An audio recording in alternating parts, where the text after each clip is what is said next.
प्रदोष व्रत कथा। मंगल प्रदोष, इसे भौम प्रदोष भी कहा जाता है। जो प्रदोष व्रत मंगलवार को पड़ता है उसको हम भौम प्रदोष व्रत कहते हैं। इस साल का पहला प्रदोष व्रत 9 जनवरी को है और इस दिन मंगलवार है, इसलिए ये भौम प्रदोष व्रत भी है। यह बहुत ही लाभकारी व्रत है। इसको करने से हमारी सारी मनोकामनाएं पूर्ण होती हैं। इसकी कथा इस प्रकार है। एक समय की बात है, एक नगर में एक वृद्धा रहती थी। उसका एक ही पुत्र था। वृद्धा की हनुमान जी पर गहरी आस्था थी। वह प्रत्येक मंगलवार को नियम पूर्वक व्रत रखकर हनुमान जी की आराधना करती थी। एक बार हनुमान जी ने अपनी भक्तिनी उस वृद्ध महिला की श्रद्धा का परीक्षण करने का विचार किया।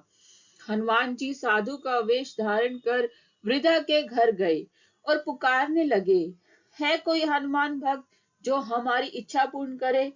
आवाज उस वृद्धा के कान में पड़ी।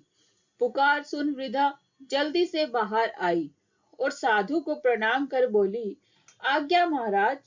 हनुमान वेशधारी साधु बोले, मैं भूखा हूँ, भोजन करूंगा, तुम थोड़ी जमीन लीप दो। वृद्धा दुविधा में पड़ गई। अंततः हाथ जोड़कर बोली, महाराज, लीपने और मिट्टी खोदने के अतिरिक्त आप कोई दूसरी आज्ञा दे, मैं अवश्य पूर्ण करूंगी। साधु ने 3 बार प्रतिज्ञा कराने के पश्चात कहा, तू अपने बेटे को बुला, मैं उसकी पीठ पर आग जलाकर भोजन बनाऊंगा।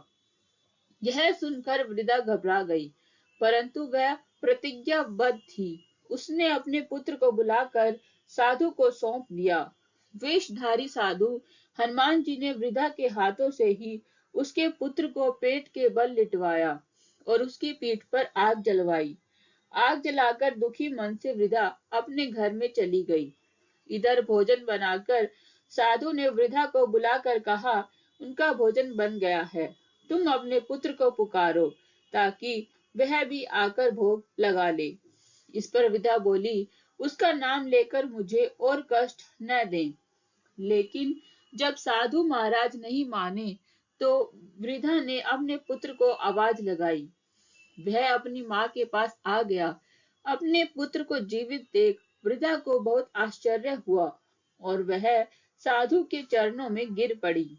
तब हनुमान जी ने अपने वास्तविक रूप में प्रकट हुए और वृद्धा को भक्ति का आशीर्वाद दिया। जय बजरंग बली, हर हर महादेव, जय हो बजरंग बली भगवान की जय।